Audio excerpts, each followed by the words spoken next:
Mga kababayan nating seniors, kung kayo ay 60 o 65 pataas at tumatanggap ng SSS o GSIS pension, pakinggan ninyo ako ng mabuti dahil mayroon akong napakahalagang balita na kailangan ninyong malaman ngayong hapon na ito.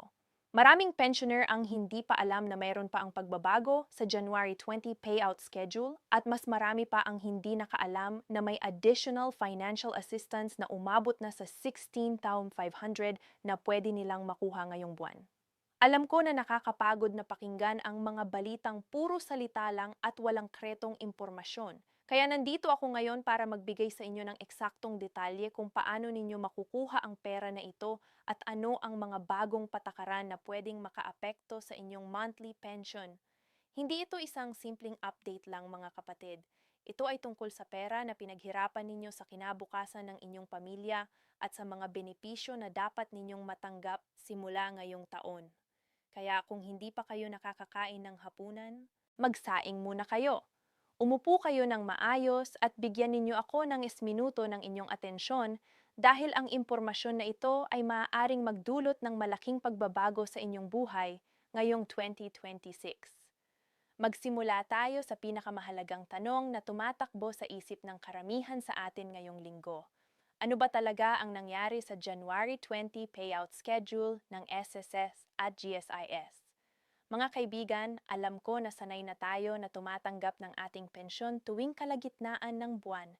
Pero ngayong January 2026, nagkaroon ng adjustment dahil sa pagsasa ng government banking system at sa mga bagong compliance requirements na ipinatupad ng Bangko Sentral ng Pilipinas.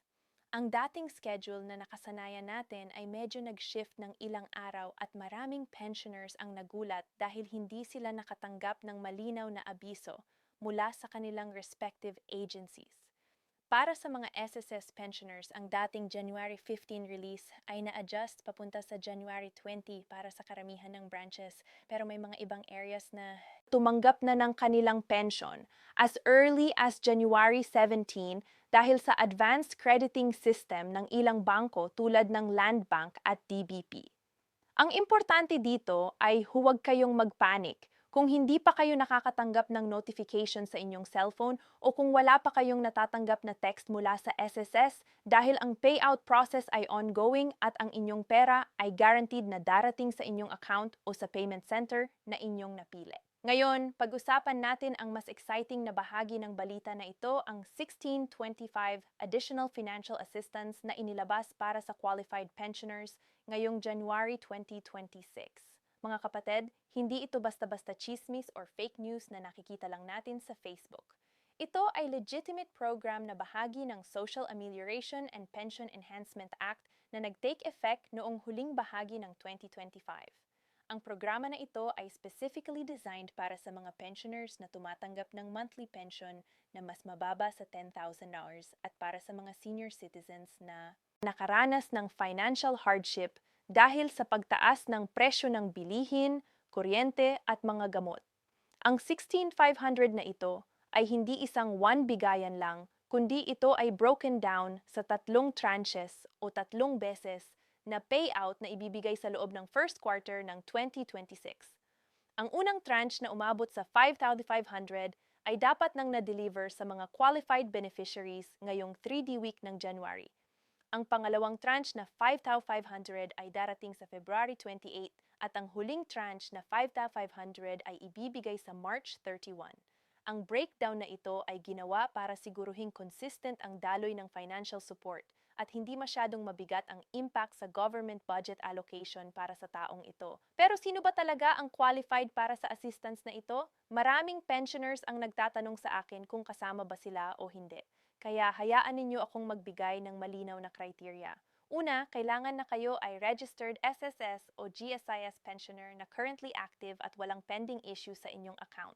Pangalawa, ang inyong monthly pension ay hindi dapat lumagpas sa 10,000 bawat buwan dahil ang programa na ito ay targeted specifically para sa low-income pensioners na kailangan talaga ng additional support.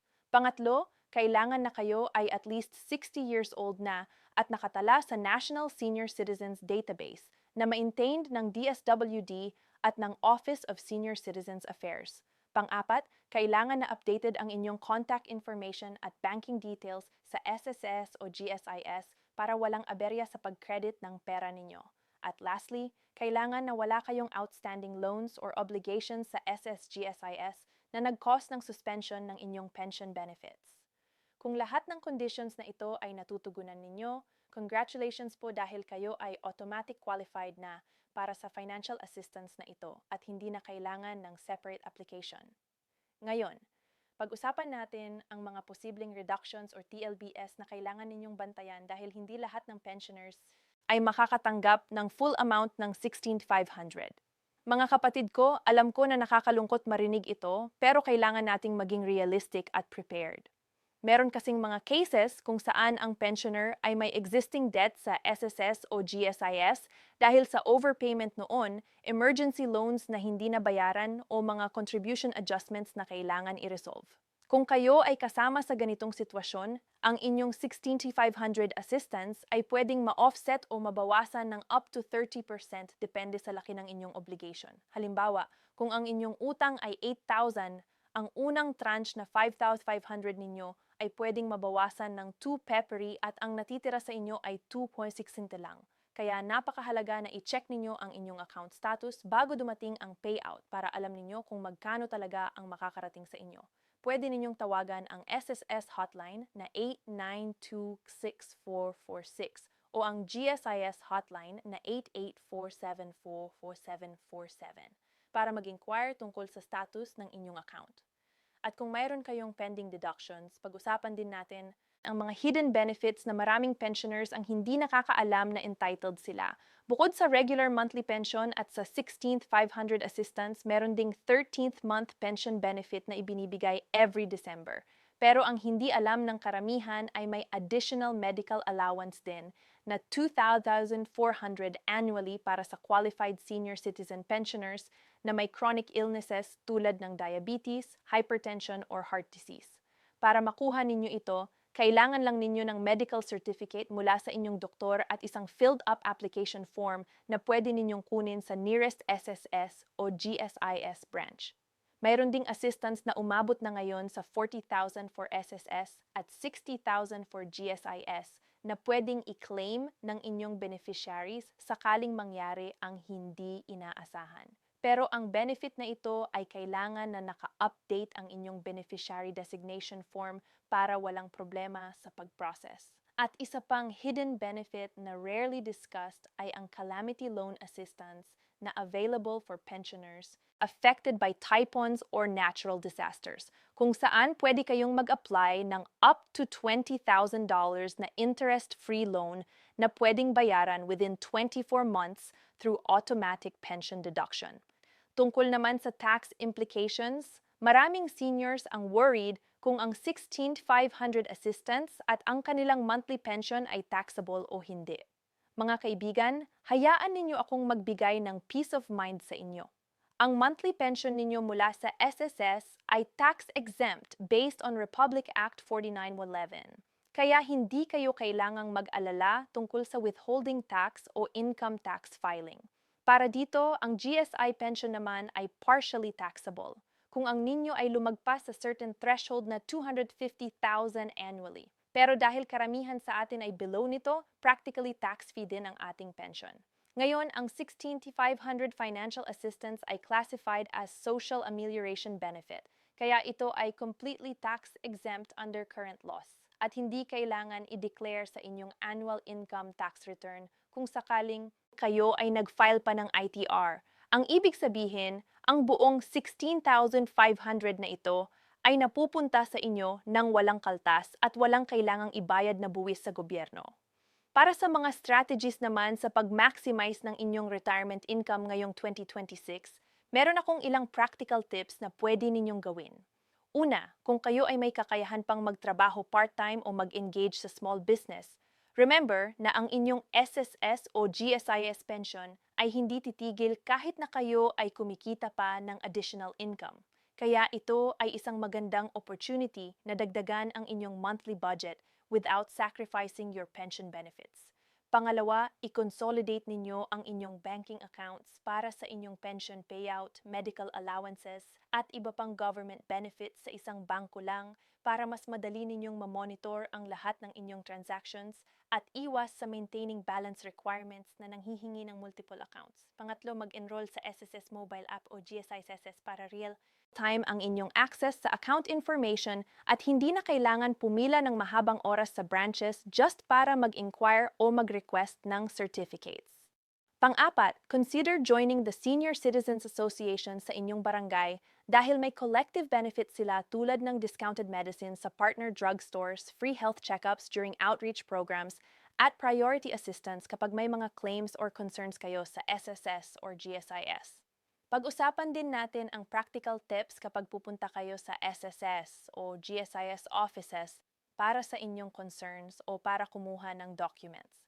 Mga kapatid, alam ko na mahirap pumila ng matagal lalo na sa ating edad. Kaya narito ang mga tips ko para mas mabilis at mas komportable ang inyong experience.